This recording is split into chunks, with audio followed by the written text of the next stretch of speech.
Welcome to Vietlingo, learn Vietnamese your way, your dialect. Hi everyone, my name is Thanh Huyền. I'm a Vietnamese teacher at Vietlingo.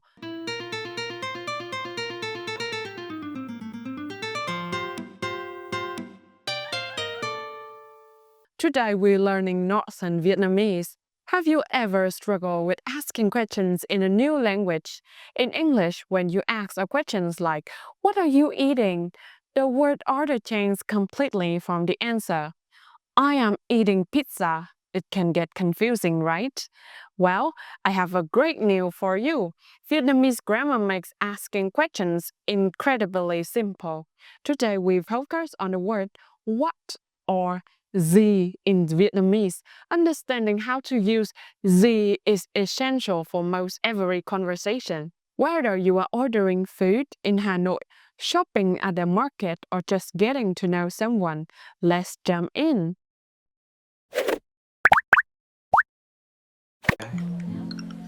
Minh ơi, cậu uống gì thế?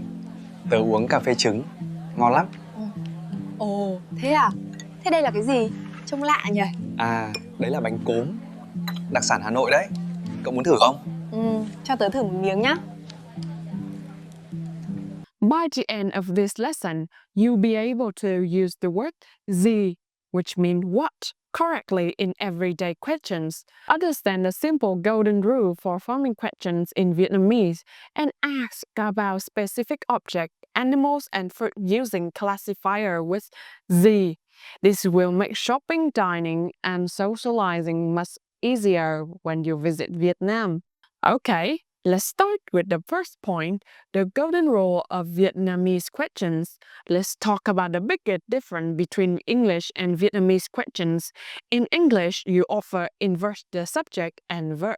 For example, English statement, "Your name is Linh," or questions, "What is your name?" In Vietnamese, we don't change the word order at all. We simply replace the information we want to know with the questions word. It's like playing fill in the blank. For example, tên bạn là Linh. Your name is Linh. The questions. Tên bạn là gì? Your name is what? You keep the exact same structure. Let's look at how this works in different situations. Example 1 is a casual conversation between friends. Tớ đang ăn phở. I am eating phở. So the questions will be, cậu đang ăn gì? You are eating what? We simply swap phở, the food, with gì, what. The structure will be subject plus đang ăn, and the rest remains the same. For the next example, we will ask about a preference. Chị thích màu xanh. I, in this case, is the older sister, like the color blue. So the questions will be, chị thích màu gì? You like what color? Here, gì replace xanh, which means blue, but it comes after màu, color, to ask what color. The third example, asking about an action. Họ đang nói chuyện. They are talking. So the questions will be, họ đang làm gì?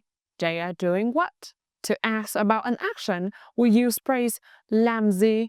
Làm means to do. Let's move on vocabulary. Let's focus on the start of the show. Gì in English mean what. In Northern dialect, gì is pronounced with a clear z sound, like gì is incredibly versatile and usually appears at the end of the sentence, replacing the answer. For example 1, getting to know someone in polite way. Anh làm nghề gì ạ? What job do you do, sir? This is a polite way to ask someone their profession. Nghề. We add a at the end of the respect when speaking to someone older in a formal setting. For example 2, ordering food in casual way. Món này có vị gì thế? What flavors does this dish have? A common question when you see unfamiliar food. Thế is a casual particle often added to the end of the questions in the notes to show curiosity. For the next example, asking for repetition, very casual. Gì cơ? Cậu nói lại đi. What? Say that again. Use alone. Gì cơ is a very common Northern way to express surprise or ask someone to repeat themselves because you didn't hear them clearly. In Vietnamese, when we talk about an object, animals, or fruit, we use a classifier word. Think of classifiers like saying a cup of tea or a slice of bread in English. They categorize the noun. When you want to ask what things or what fruit, you combine the classifier with gì. The structure will be classifier plus gì. Let's look at three essential classifiers. 1. Cái, classifier for general objects. If you are asking about general inanimate object like a book, table, phone, you use cái. Cái gì literally means what things. For example, at a market, đây là cái gì? What is this thing? You are pointing at an object and asking for its identity. The next example, in a shop, cô muốn mua cái gì ạ? What thing would you like to buy? A shopkeeper asking a customer, an older woman. Cô, politely you add ạ. For the next example, asking for clarification. Bạn vừa nói cái gì cơ? What thing did you just say? Using cái gì here emphasize what you missed the object or main point of what was said. The second one, con. When we're asking about animal, we use con. For example, at the zoo, kia là con gì vậy? What animal is that over there? You pointing at the animal in the distance. Kia. Are you talking about pets? Nhà bạn nuôi con gì? What animal does your family raise? Nuôi means to raise or keep a pet. For the next example, hearing a noise. Hình như có con gì ở trong bếp. It seems like there are some animals in the kitchen. Hình như means it seems like you suspect an animal is present. For the third one, in the north we use quả for fruit. If you travel south, you'll hear people use trái instead of quả. But in Hanoi, stick with quả. For the first example, at a fruit stall, quả gì ngọt nhất ạ? What fruit is the sweetest? Asking the vendor for a recommendation. For the second example, offering food to a child. Cháu thích ăn quả gì? What fruit do you like to eat? Using the pronoun cháu, which is common when addressing children. For the third example, identifying a fruit. Đây là quả gì mà màu tím thế? What fruit is it that's so purple? Expressing curiosity about the appearance of the fruit. Okay, now it's your turn. Let's practice what we have learned. The first activity, the swap.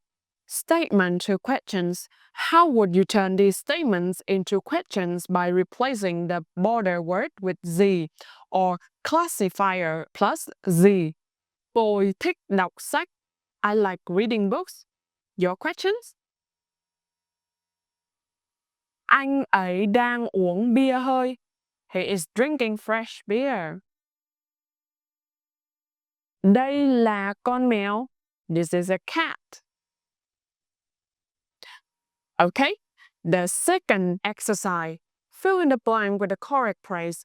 Gì, cái gì, con gì, or quả gì. 1. Bạn thích xem phim. 2. Kia là. Trông giống con hổ. 3. Trong ba lô có. Vậy. 4. Mẹ ơi đây là. Chua quá. For the third activity, role play prompt. Imagine you are in a restaurant in Hanoi and you see the waiter bring a delicious looking dish to the next table. How would you politely ask the waiter, a young man, what that dish is? Our answer will be, em ơi, đó là món gì ạ? Excuse me, what dish is that? Great job today, everyone. Let's quick review what we covered. The first one is the golden rule. In Vietnamese, the question structure is the same as the statement structure. Just replace the answer word with the questions word gì. The second one, gì, which means what, using place at the end of the sentence. Bạn ăn gì? What are you eating? And the third one, classifiers. To sound natural, use classifiers when asking about specific things. Cái gì? Con gì? Quả gì? The simplicity of Vietnamese questions is a huge advantage for learners. Practice this with your friends or teacher today. Try asking, cậu đang làm gì đấy? What are you doing? The next time you message a Vietnamese friend. If you enjoyed this lesson, like, share, and subscribe for more Vietnamese lessons from Vietlingo. Thank you for watching. See you next time. Cảm ơn và hẹn gặp lại. That's the end of today's lesson. Thank you so much for watching and learning Vietnamese with us. If you'd like to experience our teaching style in person, we'd love to invite you to a 30-minute free trial lesson with one of our experienced Vietlingo teachers. Just scan the QR code and book your spot. We've helped thousands of learners around the world speak Vietnamese with confidence, and we can help you too.